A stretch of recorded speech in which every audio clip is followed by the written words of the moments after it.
మహాభారతం సులభ శైలిలో హిడింబి. కొంచెం సేపటికి ఉన్నట్లుండి ఆ ప్రాంతం సుగంధ పరిమళ భరితం కావడానికి భీముడు విస్మయిస్తూ నలువంకలా కలియజూశాడు. ఎవరో తన వీపును స్పృశించడంతో ఉలిక్కిపడి వెనుదిరిగి చూశాడు. సర్వాలంకార పరిశోభితమైన ఒక సుందరాంగి మారుని ఓ ములికిలా వయ్యారంగా నిల్చుని గోముగా తన శరీరాన్ని లాలిస్తోంది. ఎవరు నువ్వు?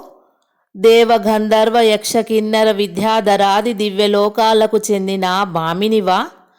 మానవకాంతా దుర్లభమైన సౌందర్య లావణ్యాలతో వెలుగుతోన్న నువ్వు ఏమి కోరి ఇక్కడికి వచ్చావు అని ప్రశ్నించాడు భీమసేనుడు. అభినవ నవ యవ్వనుడవై కన్నులు భ్రమించిపోయే దృఢవజ్ర శరీరుడవైన నిన్ను కోరి వచ్చాను. నేను నువ్వు ఊహించిన దివ్య స్త్రీలలో ఏ ఒక్కతను కాను అంది ఆ యువతి. సుందరి, ప్రస్తుతం మేము దారి తెలియని విషమ పరిస్థితుల్లో ఉన్న బాటసారులం. మా పరిచయం నీకు అనవసరం. ఉత్తమ స్త్రీ ధర్మాన్ని పాటించి ఇక్కడి నుంచి మరలిపో అన్నాడు భీముడు.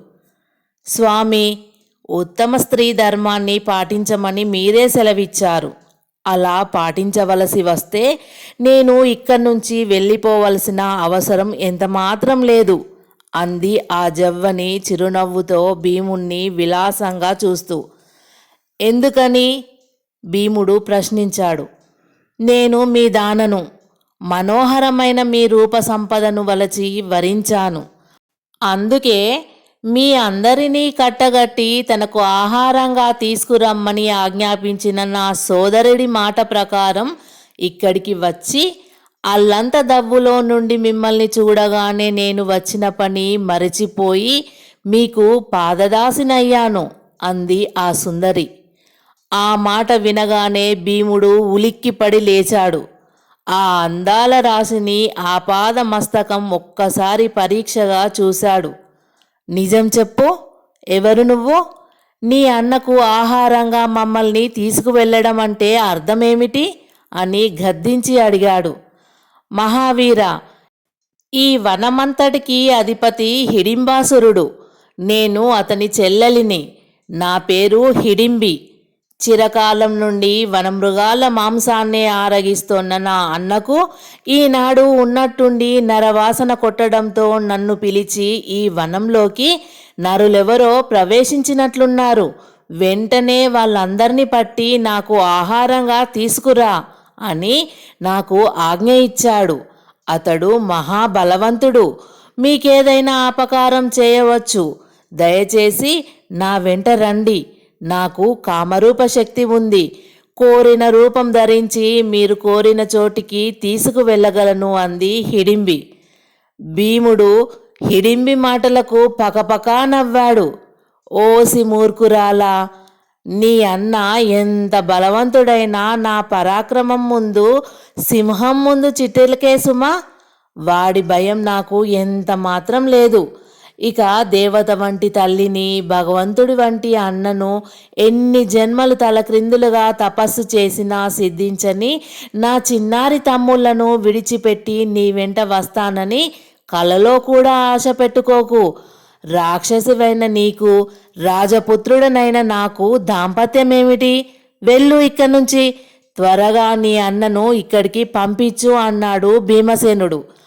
అదే సమయంలో వచ్చానురా నరదమా అని భీకరాకారుడైన హిడింబుడు కాటుక కొండలా అక్కడ ఆవిర్భవించాడు.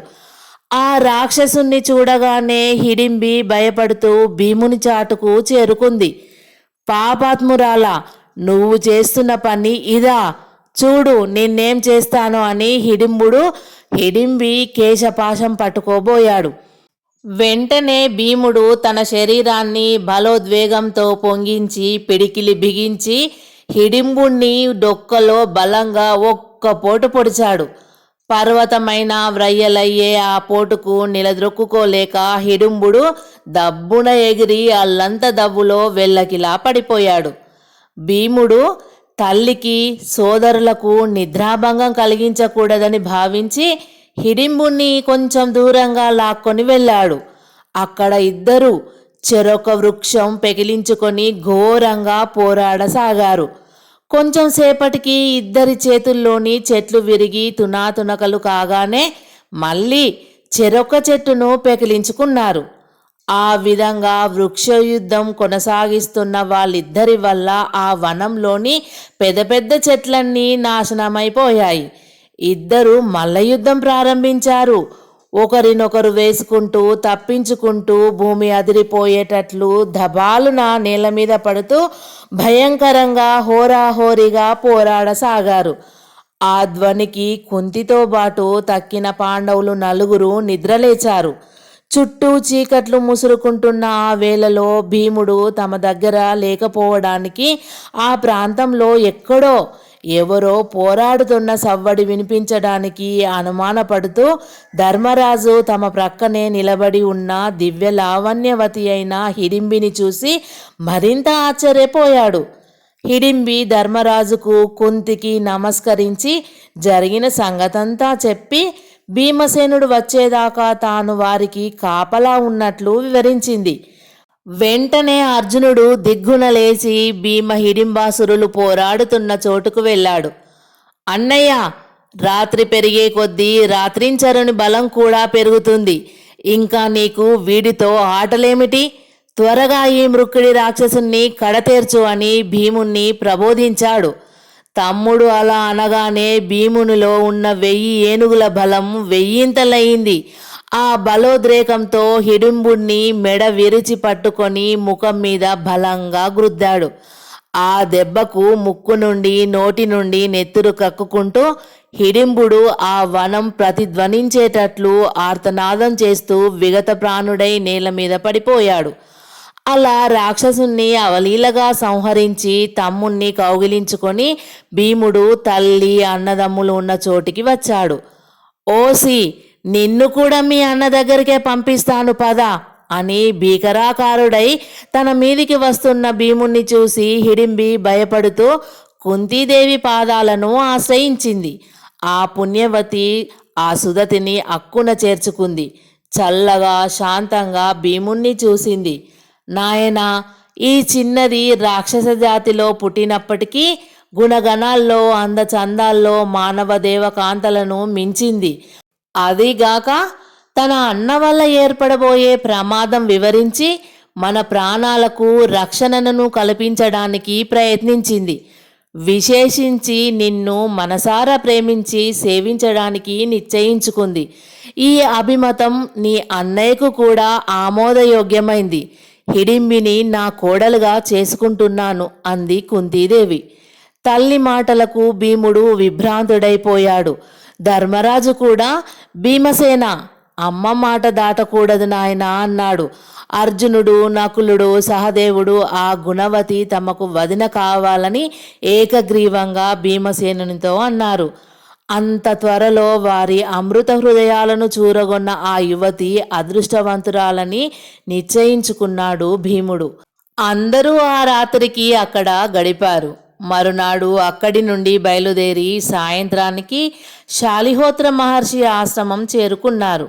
ఆ మునీంద్రుడు పాండవులను, కుంతిని, హిడింబిని యథోచితంగా గౌరవించి ఆతిథ్యమిచ్చాడు. వారు ఆ ఆశ్రమం చెట్ల నీడలో విశ్రమించి ఉండగా వ్యాస మహర్షి అక్కడ సాక్షాత్కరించాడు. అందరూ భక్తితో ఆ మునీంద్రుడికి నమస్కరించగానే ఆయన చిరునవ్వుతో ఆశీర్వదించాడు. అమ్మా కుంతీదేవి, పుత్రవ్యామోహాంధుడైన ఆ అందరాజు చేసిన దురాగతం మరచిపోతల్లి. నీ పుత్రులు 5 మహాపరాక్రమశాలురు. తండ్రి పేరును నిలబెట్టే రాజాదిరాజులు అవుతారు. ఇంకా కొంతకాలం ఇలాగే ప్రచ్ఛన్నంగా ఉండండి. మీకు సర్వశుభములు చేకూరుతాయి.